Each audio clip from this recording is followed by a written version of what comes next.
Siddharth, let me come to you first. What SIAM, the Society of Indian Automobile Manufacturers, said today, and I quote, is that the sales report coming from various companies for the month of August has been very dismal, with over 30% erosion of sales of passenger cars. The commercial vehicle and two-wheeler sales are also significantly negative, indicating that the market has still not responded to the various measures initiated by the Finance Minister last month. What were those measures, and why, in your mind, has the sector not responded?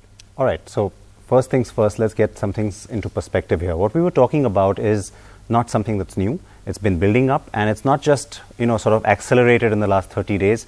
This is something that's been building up for quite some time. Some of those measures, which I'll get to in a second, of course, there was a certain hope that came from that. But let's not be surprised by any of these numbers. I mean, what we saw happening in May, June, then in July. In July, we were already talking about historic lows. There was certainly not going to be any kind of a magic wand, even if you had drastic measures coming in to fix the situation in August. Now let's go to those measures themselves. Yes, of course, don't forget that the focus of the government has right now is not just on the auto sector. It's about trying to revive the economy. So when we represented the finance minister, we did discuss that the kind of liquidity and the retail finance which was there before is now lacking. So this started with this NBFC fiasco since after ILFS, and then RBI tightening the NBFC process.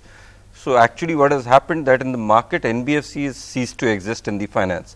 Before there were around 8 to 10 aggressive NBFCs which were there lending to the retail customers, which there is only 1 or 2 left, and those 2 are very, very cautious. They are actually risk averse. So the problem is banks have agreed. So the rate of interest of banks have gone down because they have been now pegged up with the ripple. And additionally, they have moved with processing fees is 0 now. Listen, I have always felt that in the type of situation that prevails today, any particular sector cannot get out of it till there is an overall improvement in sentiment and future. Now, look at the cars. We are talking about cars. I mean, if there is a problem, that problem is linked to so many other things, and not merely GST or some taxes or all those are concerned. Certainly there will be a marginal difference, but if the shortfall is 20, 25, 30%, then there are other issues which have to be solved. So coming back to the point, I think we have to be in line with the overall sentiment. I'm going to first immediately say that yes, auto is down and jobs have got lost, and I'm really sympathetic about it. But I'm not sympathetic at all when people say that this has been happening for the last 8-9 months and the auto industry has continued to produce.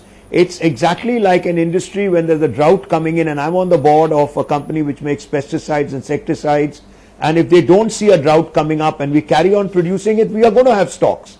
So what is the industry which has got the world's best people in it? And if you read Subbarao's article, who was, I think he's come out with one, and he was running Hyundai before that. And he says, look, everybody, even in America, went with a begging bowl to the government. What has the industry done?